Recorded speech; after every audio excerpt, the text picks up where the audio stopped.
जैसे एक चोर आकर के एक नेक व्यक्ति के घर पर रुक गया, राह चलता अतिथि बनके।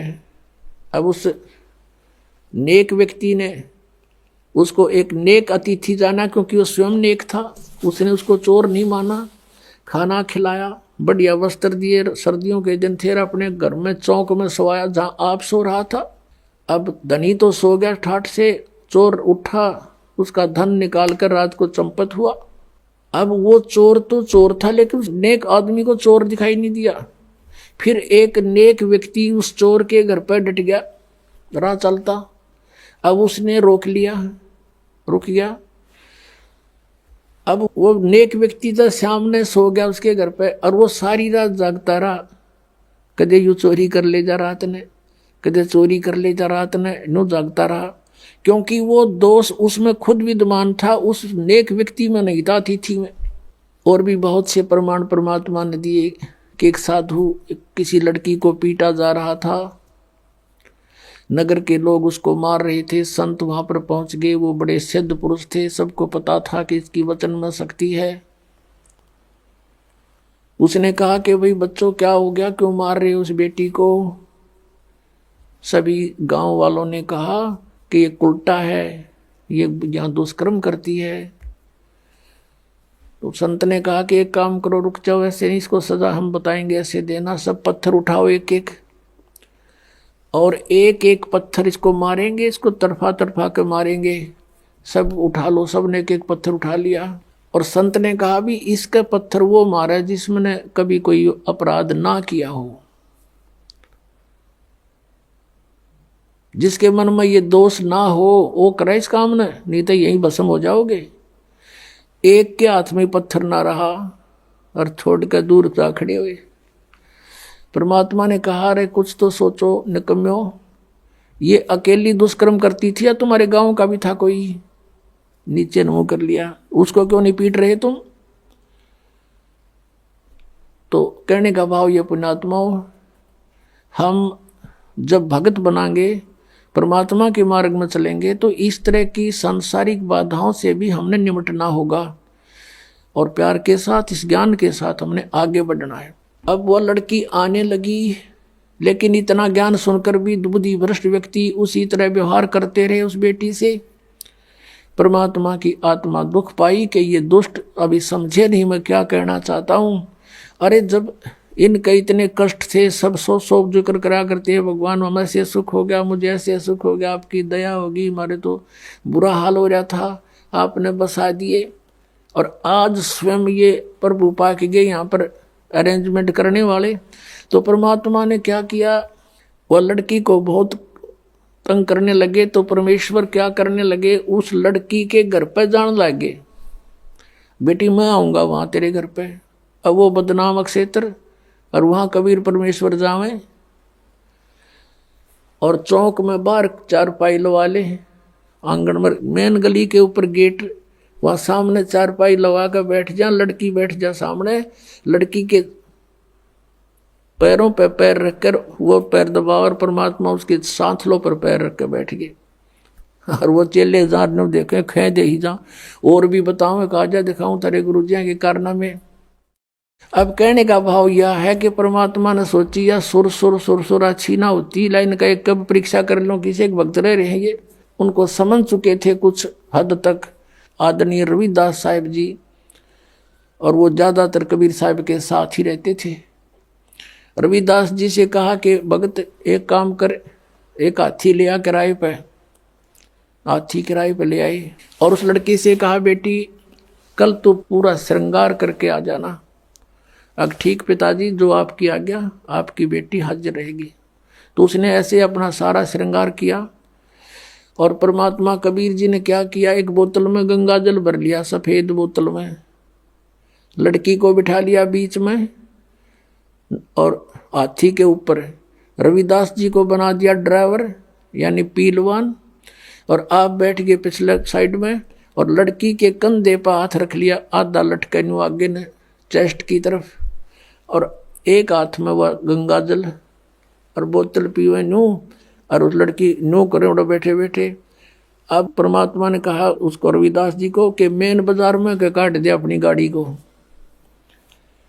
अब मेन बाजार में के काट दिया परमात्मा ने वो हाथी, और जो देखा वो अरे कौन है यो भाई, सरेआम वैश्यावृत्ति शुरू करती कि कबीर है जो लाया धारण कबीर, भगवान बतावे थे उनके चेल्यान लाओ बुला बुला के कि आजा तेरे गुरु जी के कारनामे दिखाते हैं।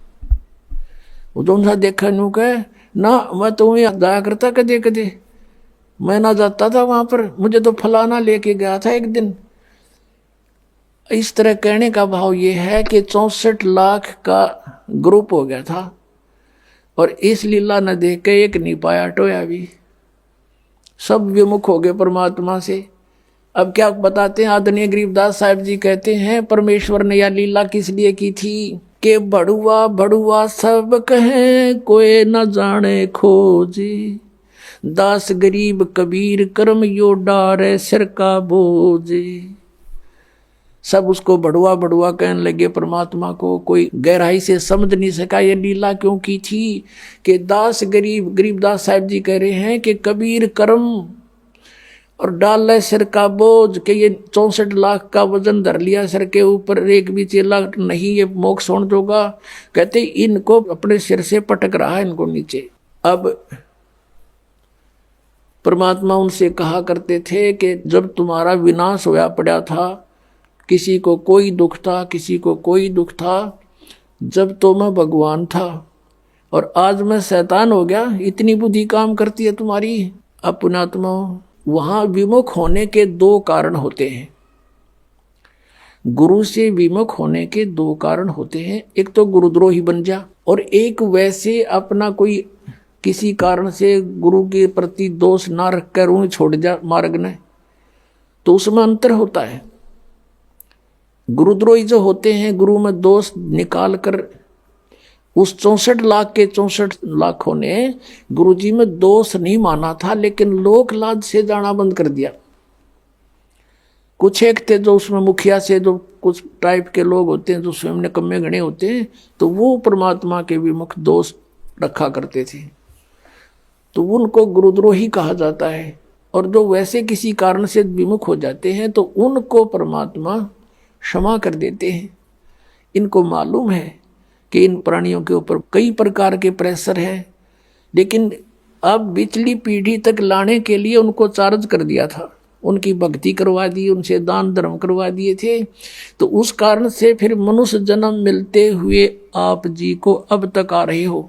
और मनुष्य जीवन से जो आता है प्राणी, और अब भी उसको मनुष्य जीवन प्राप्त है, उसके कर्म भी बहुत अच्छे होते हैं, उसका स्वभाव भी अच्छा होता है, और परमात्मा के बिना वो रह नहीं सकता। तो वो स्थिति आप जी की है। आप कहीं ना कहीं भटक रहे थे भगवान की खोज में, चाहे कर रहे थे कुछ भी, वही यहाँ आ रहे हैं। या बिल्कुल कोई नहीं कर रहा था, वो कोई एक आधा वैसे संस्कार वश ना उसका, तो वो वैसे एक आधा पुण्यकर्मी प्राणी होता है। वो एक आध कहता है जी मैं तो उसे पूजा किसी की नहीं करा करता, और नास्तिक भी नहीं था, तो वो अलग बात है, और वो भी सुखी था। और जो तुम साधनाएं करते थे, ऐसा लगता था जैसे हम ये पूजाएं करते हैं शायद ही नहीं से सुख है, और दुख आने लगे जब वो पूजाएं कोई सहयोग मिला नहीं। तो इस प्रकार हमने इस ज्ञान को भी समझना है और भगवान को भी जानना है। तो अब परमात्मा ने आपको ये ज्ञान साथ दिया है, और इस ज्ञान के आधार से, और पहले हमने जो फॉल पॉइंट हमारे हुए जिससे हम फेल हुए वो भी याद दुआ रखे थे दास ने। तो ये क्रोथा कांड जो हुआ, इसका कारण यही था कि इस दास ने नकलियां की पोल खोल दी सबकी, और इन लोगों ने अफवाहें फैलवा दी, मंत्रियों की और मुख्यमंत्रियों की, सरकार का सहयोग भी ले लिया, उनको मिसगाइड कर दिया कि वो क्रोधाश्रम में ऐसा होता। समाचार पत्रों में भी ऐसी भूंडी बदनामी कर दी, लेकिन मेरा एक भी बच्चा हमसे दूर नहीं हुआ, क्योंकि वो दास को बहुत गहराई से समझ चुका था। तो इसलिए आज वो जो पहले फेल हुए थे तुम, आज पास हो गए। किस कारण से पास हुए? कि आप जी ने परमात्मा को पहचान लिया, आप शिक्षित हैं, वेदों को दिखाया दास ने, गीता जी को दिखाया, पुराणों को दिखाया, अन्य नकलियों के सब आपके सामने इतिहास दिखाए, तो आपको 100% विश्वास हो गया कि कबीर इज गॉड, और हमारे गुरुजी हैं, चाहे कोई कुछ भी कहो। तो इस प्रकार से वो जो पहले हम फाउल हुए थे, ईब ना हुए, तो अब हम पार हो जाएंगे। हमने भगवान को पहचान लिया, कबीर परमात्मा को परमात्मा मान लिया, और ऐसे बिना हम आगे चल नहीं सकते थे। ऐसी बेहुदी अफवाहें फैलाई गई थी समाचार पत्रों के माध्यम से, मीडिया के चैनलों के माध्यम से। यदि अब नया भक्त कोई आया हो और उनको देख ले तो आज भी नफरत हो सकती है उसको, लेकिन मेरे साथ जितने भी लाखों की संख्या में थे, एक भी वापस नहीं हुआ, क्योंकि ये बहुत अच्छी तरह समझ चुके थे।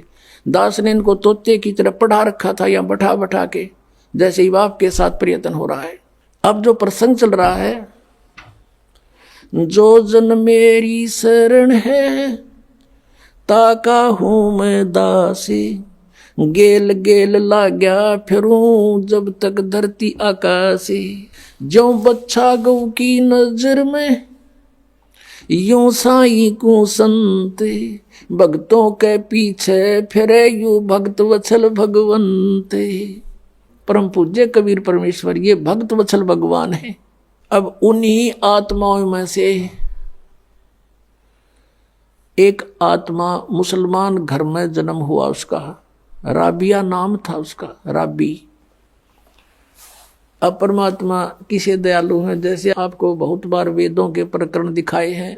ऋग्वेद मंडल नंबर 9 सूक्त नंबर 86 के मंत्र 26-27 में, ऋग्वेद मंडल नंबर 9 सूक्त 82 के मंत्र 1, 2, 3 में, ऋग्वेद मंडल नंबर 9 सूक्त 96 के मंत्र 16 से 20 में, ऋग्वेद मंडल नंबर 9 सूक्त 1 मंत्र 8 और 9 में, ऋग्वेद मंडल नंबर 9 सूक्त 20 मंत्र 1 में, और भी अनेकों स्थानों पर समय आने पर मालिक की दया होगी इन वेदों का एक अच्छी तरह से जो अनुवाद किया जाएगा। तो वेदों में भी लीला लिखी है, भगवान ऐसी लीला करता है। वो परम अक्षर ब्रह्म पूर्ण परमात्मा है, वो ऊपर रहता सतलोक में, सचखंड में, और वहां से गति करके आता सशरीर, और वो 3 प्रकार से शरीर धारक है। 3 प्रकार के शरीरों से सभी का धारण पोषण करता, सबकी संभाल करता है। एक रूप तो परमात्मा का सतलोक के अंदर स्थिर है,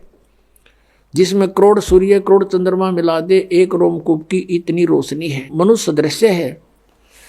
और दूसरी टाइप का जो शरीर मालिक धारण करते हैं, नवजात शिशु का रूप धारण करके प्रकट होते हैं किसी तालाब के ऊपर जल पर, इसलिए उसको नारायण बोलते हैं। वो निर्धारित कार्य होता परमात्मा का, किसी संस्कारी हंस वहाँ से कोई उठा ले जाते हैं, और वो फिर उस परमात्मा की परवरिश की लीला एक कंवारी गायों से होती है। वो कंवारी गायों का दूध पीते हैं और नहीं पीते हैं, और वो परमात्मा वहाँ से चलकर आते हैं। वो कबीर देव है, कबीर साहब है वो, और अच्छी आत्मा को मिलते हैं, उनको ज्ञान देते हैं। तो इसी आधार से परमात्मा स्वयं भी कहते हैं, गोता मारूं स्वर्ग में जा बैठूं पाताले, कह कबीर ढूंढता फिरूं अपने हीरे मोती लाले। ये खुद भगवान भी कहते हैं। और जिनको परमात्मा मिले वो भी यही बताते हैं, जैसे आदरणीय नानक साहिब जी को मिले बेई नदी पर सचखंड से सतलोक से सतपुरुष आए कबीर देव जी, और उनको बेई नदी से अंतर ध्यान करके सचखंड में लेकर गए, फिर वापस छोड़ा सतलोक से।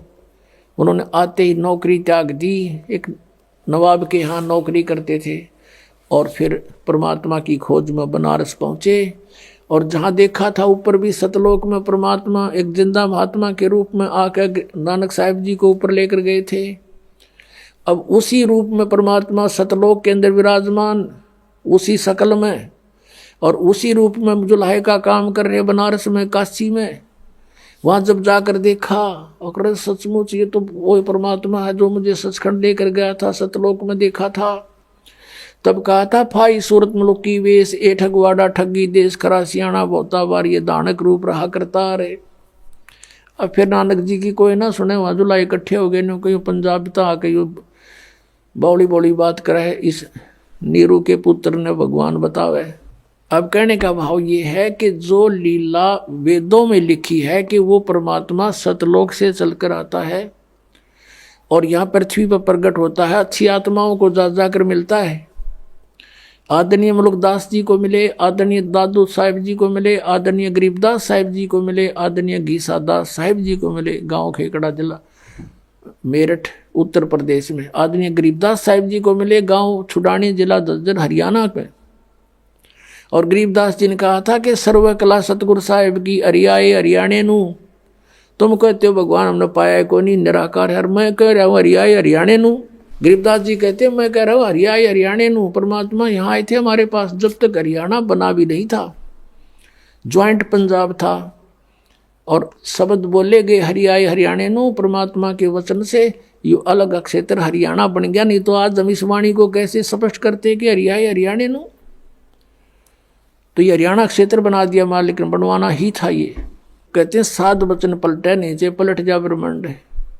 अब जो प्रसंग चल रहा है वहीं आते, इसी आधार से परमात्मा उस लड़की को मिले, राबिया को जा करके। 12-13 वर्ष की लड़की थी, खेतों से चारा लेकर आ रही थी।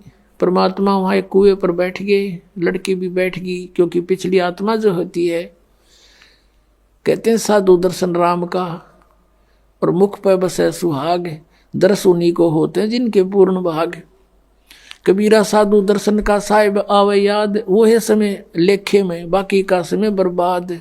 अब आत्मा साधु संत को देखकर बड़ी खुश होती है कि भगवान इन संतों के रूप में ही आता है। वो लड़की बैठ गई, परमात्मा के तरफ देख कर एकदम आसक्त ऐसी होगी, खिंचाव सा बना कि तो महात्मा है कोई। तो उससे प्रश्न किया कि आप कौन हो, कहाँ से आए हो?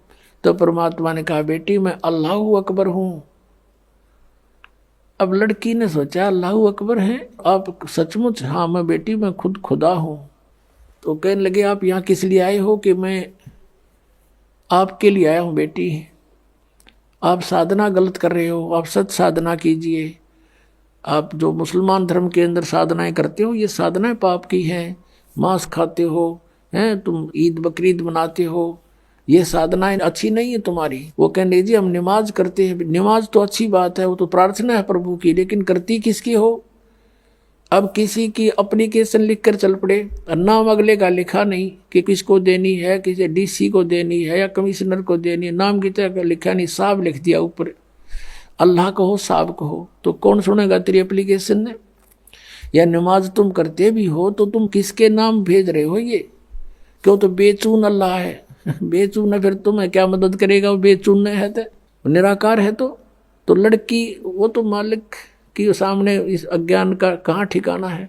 लड़की बहुत प्रभावित हुई, कहा बेटा तुम असक जन्म हो गए भटकत्या ने, हैं अब पिछले जन्म में मनुष्य थे तो अब मनुष्य हो गए, अगले जन्म में भक्ति ठीक ना हुई तो पशु बन जाओगे या मनुष्य भी बन गए, तो ये प्रोसीजर फिर शुरू तुम्हारा, ये कोई एंड है इसका? तो बेटी बहुत प्रभावित हुई और उसने कहा भगवान फिर क्या करूं? कि बेटी उपदेश ले मेरे से और भक्ति कर डट के, अपना भजन किया करे। कहने लगे जी ये साधना है जो मुसलमान धर्म की है, ये ना करना बिल्कुल भी। जैसे मैं कहूँ ऐसे नमाज ये कर दो, मैं आपको बता रहा हूँ, भक्ति करते रहना और ये मांस मिट्टी नहीं खाना। ने बोले जी वो कंपलसरी कर देते हैं, नमाज भी करनी होती है कि नमाज भी कर लेना, लेकिन टेक का मत्था अपना यो मंत्र करती रहिए, बस हो गई नमाज। मिला जी ठीक है। तो उस लड़की ने उपदेश ले लिया, मालिक उपदेश देकर चले गए। इतनी प्रेरित होगी ज्ञान से, उसने फैसला कर लिया कि मैं विवाह नहीं कराऊंगी और अपना मोक्ष कराऊंगी। अब उसी दौरान घर वालों ने क्या किया, भाई लड़की युवा होगी इसकी शादी तैयारी करो। लड़की ने घर वालों से कह दिया कि मैं विवाह नहीं करूंगी। और मुसलमान धर्म में एक विशेषता है कि लड़की को बैठा देंगे पहले और लड़की से पूछते हैं कि बेटी तुझे ये विवाह मंजूर है? अगर वो स्वीकृति दे देती है तो विवाह होगा, नहीं तो नहीं होगा। अब वो लड़की ने मना कर दिया, घर वाले भी असमंजस में पड़ गए, भाई इन्हें कहा हो ही नहीं सकता किसी सूरत में भी। माता पिता चिंतित हुए, बहुत समझाया, बेटी हमारी इज्जत का सवाल है, न्यू है, ऐसे है, सो कुछ कहा। वो बोली मैं नहीं शादी करानी। अब घना चिंतित हो गया, माता पिता का अन्न छूट गया लोक लाज के कारण। तो लड़की को अपने आप को प्रेरणा हुई, सोचा उसने कि चलो देखी जाएगी, माँ बाप कहते हैं विवाह कर लेती हूँ, लेकिन आगे जाके अपने पति से मैं साफ कह दूंगी मैं संतानोत्पत्ति नहीं करूँगी।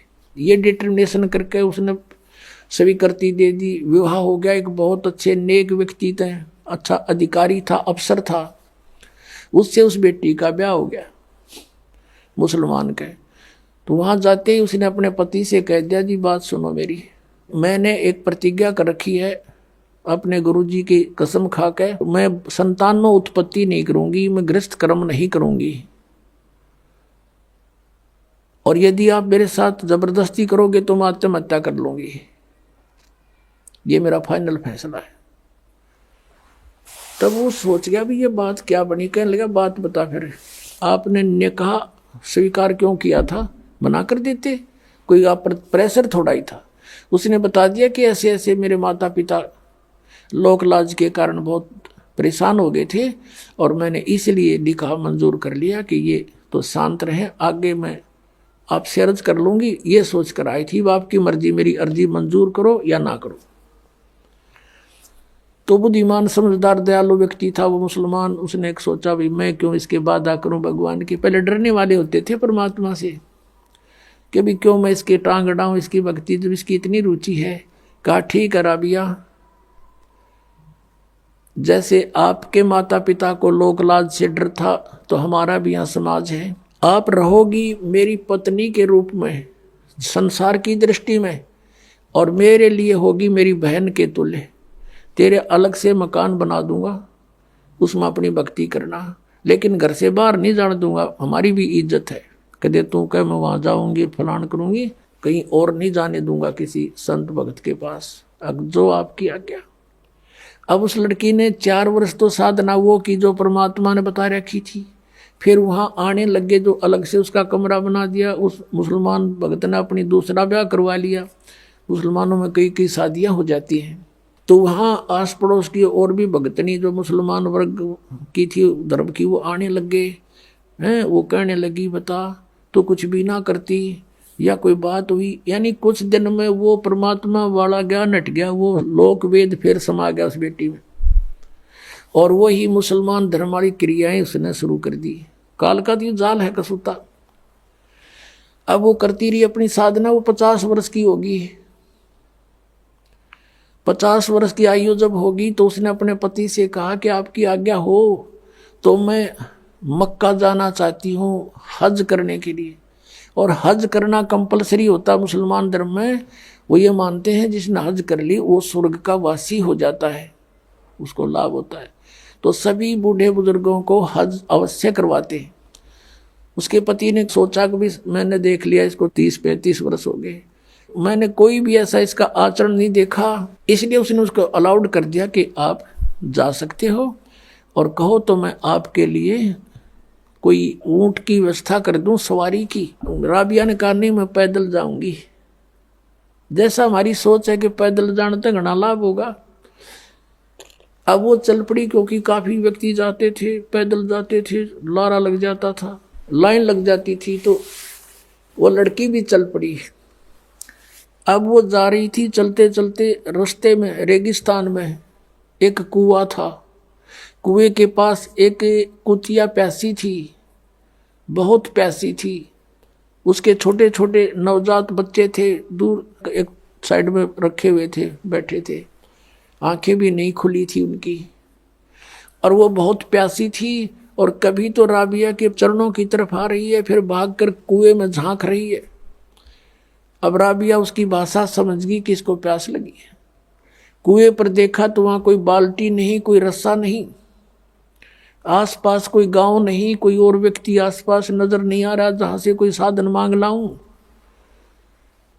अब उस लड़की ने आव देखा ना ताव देखा, अपने बाल पाड़े, लंबे लंबे बाल थे, वो बाल पाड़े न एक एक बाल फटाफट सारे बाल पाड़ के और एक रस्सी बनाई। ये है मुसलमान, ये मांस खावर उदमस्ता रहे, ये मुसलमान नहीं है। वह लड़की थी मुसलमान। कहते दया बिना दरवेश कसाई, जिसके दया नहीं वो भगत किसा। लंबी लंबी इतनी लंबी रस्सी बांटी अपने बाड़ाते हैं, बहुत नीचे दल होते थे, और अपने वस्त्र निकाल कर, पहले मोटे मोटे खद्दर के कपड़े होते थे, वो कपड़े निकाल कर उसका बांध कर और पानी में भिगोए। एक मटका पड़ा था टूटा हुआ घड़ा, आधा हिस्सा उसको निचोड़ा और उसमें डाल देर, कुतिया टूट कर पड़ गई, साथ की साथ पी जावे। तो कुतिया को पानी से छकाया और अपना जो लुहान होगी थी वो कपड़े ऐसे अपने कपड़ों से पोंछ के उनको धो धा के सूखा झाड़ झूड़ कैसे और पहन लिए, और पहन के चलने की तैयारी की थी मक्का में। कहते वो मक्का वाली बिल्डिंग एज इट इज उठ के और वहां आ खड़ी हुई उस कुएं के साथ में, जैसे प्लेटफार्म पर रेलगाड़ी लग जाती है। उसने देखा मक्का, मक्का पहुंच गई, मैं सपना सा हो गया, एकदम दौड़ के उसमें चढ़ी। चलते ही वो वहां से उठा और उसमें सारे यात्री उसके जितने जा रहे थे माथा मुथा टेके थे वो सारे उसके अंदर, और वहाँ मक्का है नहीं स्थान पर, वहाँ सारे देखें कित गया वो हमारा मक्का। तो फिर कुछ देर के बाद वो विमान की तरह वापस जाके वहीं स्थापित हो गया। अब इस कारण से पूरे मुसलमान धर्म में उस क्षेत्र में ये हो गया वह भक्ति होता राबिया कैसी, भक्ति होता राबिया जैसी। मक्का भी वहां बुला लिया राबिया ने, पक्का इसके लिए वहां पहुंच गया। अपने आत्मा ये समझना कि जैसे दास आपको बता रहा था कि पहले जो भी हमें सुख होता था या कोई घर में ऐसी अच्छी घटना होती थी तो हम ये सोचा करते थे जो साधनाएं हम कर रहे हैं इसी से हुआ हमारा, और ये थे पिछले पुण्य। उन पुण्यों से उसके अंदर दया हुई, दया से उसमें इतनी हिम्मत आई कि बाल पाड़ दूं, पाड़ के दिखाओ 4 बाल, आप पता लग जा। तो पिछले संस्कार से इतना प्रबल किया करे करावे साइया मन में लहर उठा, दादू से दरजीव के आप बगल हो जा। उसके बाद वो तो उधर तो प्रशंसा की पात्र बन गई, सब जगह गुणगांव में। अगला जन्म उसका एक बंसुरी नाम की लड़की का हुआ, बंसुरी नाम की लड़की का, और उसने फिर इतने राग रूग गाए, यानी वो डांस डूंस करने वाली जो ये होती ना लड़कियां, उसका जन्म हो गया। लेकिन आस्था भगवान की फिर भी, तो वो मक्का में गई और उसने ये सुना था कि अभी मक्का में जिसकी मृत्यु हो जाती है वह सीधी भिष्ट चली जाती है स्वर्ग में। अब पिछले संस्कार परमात्मा की भक्ति कर रखी, 4 वर्ष वो अंगड़ाई ले रहे थे, उसमें इतनी हिम्मत आवे थी। उस लड़की ने क्या किया कि मक्का में अपनी गर्दन काट दी। अब मोक्ष तो चाहिए, 50-55 साल की उम्र होगी थी कि मोक्ष चाहिए हमें, और मक्का में कहते मर जाता, वहाँ का लोक वेद दंत कथा है कि मक्के में जो मर जाता सीधा भ्रष्ट जाता है। तो उसने वहीं गर्दन काट दी और सब ने न्यू हो गया भाई, बंसुरी तो गई स्वर्ग में, बंसुरी सीधी गई स्वर्ग में, क्योंकि मक्का में उसने अपनी कुर्बानी दे दी। तो मुसलमान इसको कहते हैं जो अपनी कुर्बानी दे, बकरियां के गल काटे वह कुर्बानी है। वह तो कुर्बानी ले रहे हो तुम तो खून पी रहे हो दूसरों का। ऐसे ही हिंदू लोग करते हैं, बकरियां चढ़ाते हैं माता के, माता वो बकरे खावेगी, काजू खाओगी, किशमिश खाओगी, वह तो जलेबी खावेगी। इस गंद ने कौन खावे, आप पे खा बनाओ और आप पे खाओ और माता के सिर लावे। अब उसके बाद उसका जन्म हुआ एक शेख तकी नाम का मुसलमान पीर था, राजा सिकंदर लोधी का, दिल्ली का बादशाह एक सिकंदर लोधी राजा हुआ है। वो बहलोल लोधी का पुत्र था, बहलोल लोधी नाम का एक राजा हुआ है, वो भी दिल्ली का बादशाह था। तो सिकंदर लोधी का वो धार्मिक गुरु था। सिकंदर लोधी को बहुत भयंकर रोग हो गया था जलन का, कहीं पर भी जंतर से मंत्र से किसी ट्रीटमेंट से उसको कोई राहत नहीं मिली थी। तो परमात्मा कबीर जी के आशीर्वाद मात्र से सिकंदर लोधी स्वस्थ हो गया था। और उसके बाद वो परमेश्वर कबीर देव जी की बहुत इज्जत करता था, उनको बहुत आदर देता था। जो धार्मिक उसका गुरु था मुसलमान शेख तकी, वो कबीर जी से ईर्षा करने लग गया कि तेरी रोजी रोटी जावेगी। राजा का ज्यादा इसमें प्रेम बढ़ गया। वजीर और फकीर आपस में ईर्षा करे बिना रहा ना करें, तो बहुत ज्यादा ईर्षा करने लग गया। उसने सोची कबीर जी को नीचा दिखाऊं, अब किसी ने कबीर जी को ऐसा राजा की दृष्टि से गिरा दूं इसको, ऐसे अवसर की खोज करने लगा। एक दिन राजा सिकंदर लोधी कबीर परमेश्वर जी को साथ लेकर काशी से लौट रहे थे, बनारस से दिल्ली आ रहे थे। शेख तकी भी साथ था। एक दरिया पर पड़ाव डाला, रात्रि बिताने के लिए। तो उधर से शेख तकी ने अपना बेरुखी दिखाई राजा के प्रति। राजा ने कारण पूछा तो उसने बताया कि तूने तो अब मुसलमान की छोड़कर हिंदू गुरु बना लिया, सारे मुसलमानों को कह दूंगा राजा मुसलमान नहीं अब हिंदू हो गया है, ये काफिर हो गया है। राजा को पता था कि इसने एक बार मुसलमानों को कह दिया सब मेरे से विमुख हो जाएंगे, मेरा राज्य जाएगा, सब इसकी मुट्ठी में है, तभी उसको साथ रखता था। सिकंदर लोधी शेख तकी को इसलिए साथ रखता था कि कम से कम इसका मुंह चुप रहे, ये ठीक रहा रहे और सब समाज मेरे साथ रहे मुसलमान। राजा को बड़ी चिंता हुई, परमेश्वर साथ थे अलग टेंट में। राजा से पूछा कि क्या कारण है, टेंशन किस बात की।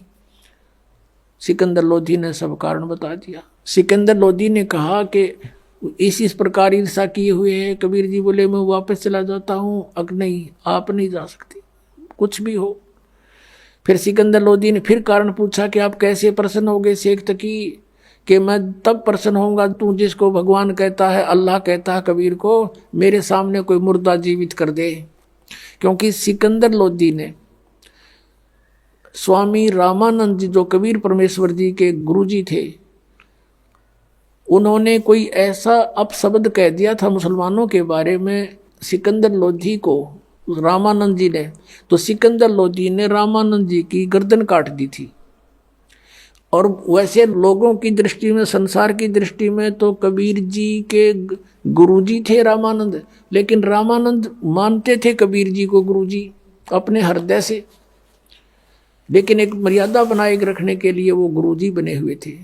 तो सिकंदर लोधी ने जब गर्दन काट दी तो कबीर परमेश्वर जी ने स्वामी रामानंद जी को तुरंत जीवित कर दिया था वही सिकंदर लोधी के सामने। एक तो वो देखा अपनी आंखों के सामने भगवान की लीला, और फिर अपना जलन का रोग उसका ठीक हो गया। इस कारण से वो इतना प्रभावित हो गया था। और शेख तकी को भी उसने आकर ये बताया था, हे पीर जी ये तो अल्लाह का रूप आए हुए, मेरा दर्द ठीक हो गया, सारा रोग नाश हो गया। और ऐसे ऐसे इस रामानंद जी स्वामी ने हमारे मुसलमान धर्म के बारे में कुछ गलत बोला था और मैंने इसकी गर्दन काट दी, मेरे सामने जीवित कर दी। ये तो अल्लाह का स्वरूप है, ये तो खुद मालिक आए हैं। इस चीज तो चढ़ गया, इतना ईर्षा करने लग गया। तो उस दिन कहता है कि मैं जब जानू मेरे सामने कोई मुर्दा जिंदा करे ये कबीर, नहीं तो मैं सब मुसलमानों को कह दूंगा कि राजा काफिर हो गया। सिकंदर लोधी ने कारण बताया कि शेख तकी ये कहता है गुरुदेव कि मेरे सामने कबीर जी कोई मुर्दा जिंदा करे और नहीं तो सचमुच ये आग लगा देगा। मुझे ये चिंता का विषय बन गया। तब कबीर जी ने कहा कि कह दो इसको कोई मुर्दा ले आओगा, ला देखते हैं बन की बात है। अब शेख तकी से कहा सिकंदर ने, अब वो कह रहे हैं कि लाओ कोई मुर्दा उठा के। कहने लगा मैं कहाँ से लाऊं, ऐसे कोई मुर्दा होगा तब देखेंगे। इतने में मालिक ने कहते हैं अरे कि परमात्मा से अपने भगत का दुख इतना भी नहीं देखा जाता, एक सेकंड भी।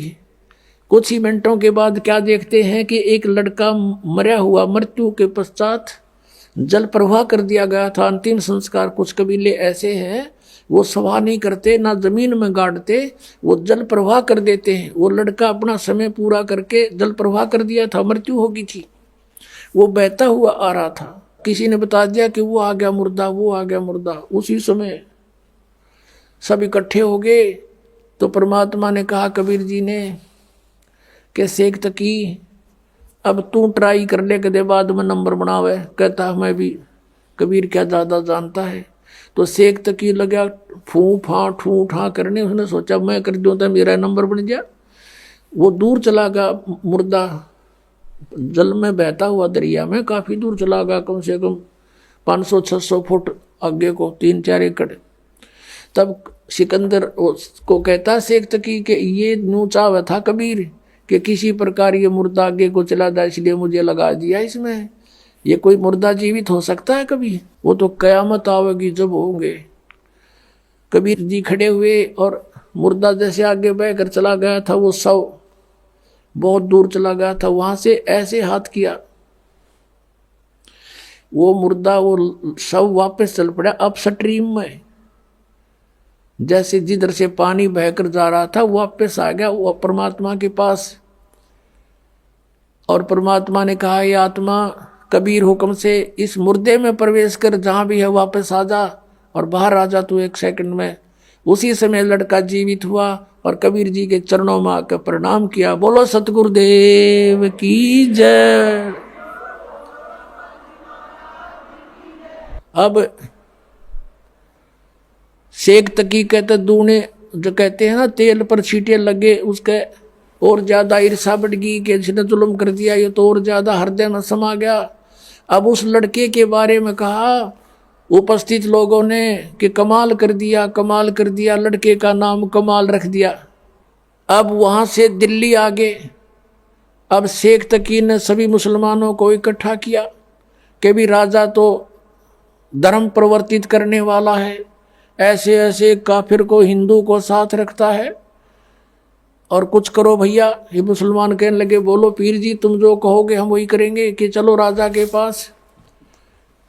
राजा के पास पहुंचे, हजारों की संख्या में लेकर सटराई कर दी उसने, तो प्रदर्शन कर दिया। राजा ने कारण पूछा। शेख तकी ने कहा कि जिसको तू लेकर आया है कबीर को, वो लड़का तो सदमे में था और वो ऐसे जीवित होना ही था, वो तो ताजा मरा हुआ था। मैं जब जानू मेरी लड़की, अब वो लड़की जो थी राबिया, वो तीसरा जन्म शेख तकी के घर पर जन्म था और वो 12 वर्ष की होकर मृत्यु को प्राप्त हो गई थी। उसका खत्म हो गया था वो जीवन मनुष्य का, आगे मनुष्य जीवन शेष नहीं था। तो शेख तकी ने अपनी मुसलमान रीति से लड़की का अंत्येष्टि कर रखी थी, कब्र में दबा रखी थी। तो सिकंदर लोधी से कहा शेख तकी ने कि मैं जब जानू मेरी बेटी ने जीवित कर दे, यू कबीर इज गॉड, मैं मान लूंगा इसको, और नहीं तो हम बगावत करेंगे। अब फिर टेंशन बना दी। परमात्मा अंतर्यामी थे, वो तो सारी फड़क निकालने के लिए तो गए हुए थे। कबीर जी ने पूछा परमेश्वर ने सिकंदर जी से कि क्या हो गया राजन, कुछ मायूस नजर आ रहे हो। राजा ने सारी अपनी समस्या बताई। अब कहते हैं अपने भगत का दुख भगवान देख नहीं सकता। कहने लगा भी ठीक है, इसको कह दो शेख तकी को, आज से तीसरे दिन वह लड़की जीवित करूंगा और आसपास डंडोरा पिटवा दो, प्रचार करवा दे राजा तुम, ताकि कदे 10-20 का मैं ना मानना ही हो, सारा संसार देख ले। आसपास के मुनादी करा दी कि मुर्दा जीवित किया जाएगा। कबीर नाम के संत आ रहे हैं, बड़े महापुरुष पहुंचे हुए हैं। सिकंदर लोधी के जलन का रोग भी उन्होंने ठीक किया, क्योंकि राजा का रोग था, सबको चिंता थी, और वो स्वस्थ हुआ तो सबके खुशी, सब चर्चा का विषय हुए थे कि वही संत आए या वही आए जिन्होंने सिकंदर लोधी का रोग नाश किया। कहा वही आए। हजारों की संख्या में व्यक्ति वहां इकट्ठे हो गए। उस निश्चित समय पर कब्र को फुड़वा दिया गया। राजा भी उपस्थित है, सब मुसलमान भी, हिंदू भी, पता नहीं कितने को वहां इकट्ठे हो गए, और लड़की का शव कब्र के अंदर है। तब परमेश्वर ने कहा कि शेख तकी अब तू कर ले कोशिश, कदे फिर नंबर बनावे। तो और उपस्थित जन कहने लगे, जी जय शेख तकी के पास कोई जंतर मंत्र होता, अपनी बेटी ने कौन मरण दे, ये तो पहले ही कर लेता, आप ही करो कुछ। अब परमात्मा ने कहा कबीर जी ने कि हे शेख तकी की बेटी जीवित हो जा। वह जीवित ना हुई। दूसरी बार फिर कहा कि हे शेख तकी की बेटी जीवित हो जा, नहीं जीवित हुई।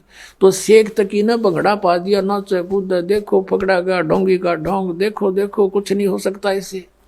तीसरी बार परमात्मा ने फिर कहा, वह नहीं जीवित हुई।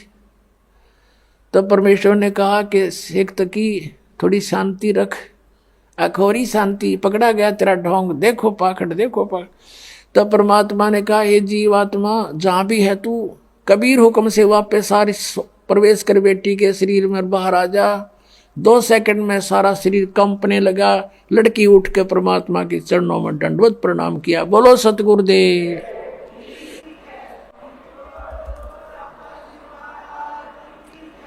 तब सभी ने कहा कि महाराज ने कमाल कर दिया, कमाल कर दिया। लड़की का नाम कमाली रखा और अपनी बेटी के रूप में रखा। ऐसे ही कमाल लड़का जो जिंदा किया था 12 वर्ष का, सभी ने कहा कमाल कर दिया, कमाल कर दिया। तो परमेश्वर ने उसका नाम कमाल रखा, अपने पुत्र के रूप में अपने पास रखा, भक्ति दी।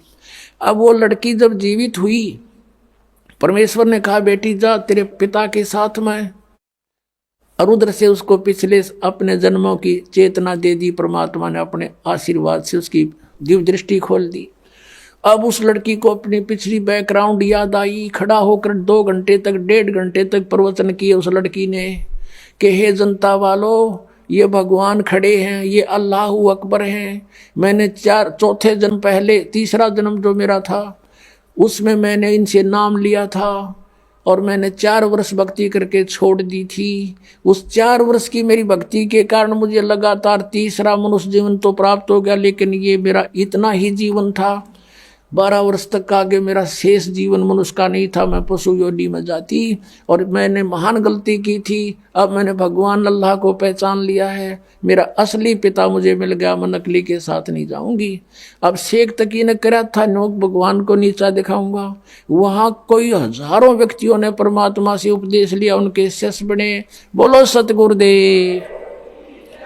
कहते सतगुरु संगत छोड़ के, सतगुरु संगत छोड़ के चाहे 1,00,000 वर्ष जप कीन, इंद्री कर्म ना मोक्ष हुआ फिर काल के अधीन। उस आत्मा का फिर उद्धार हुआ जो भगवान के पुनर्चरणा मांगी। बोलो सतगुरुदेव सत साहिब।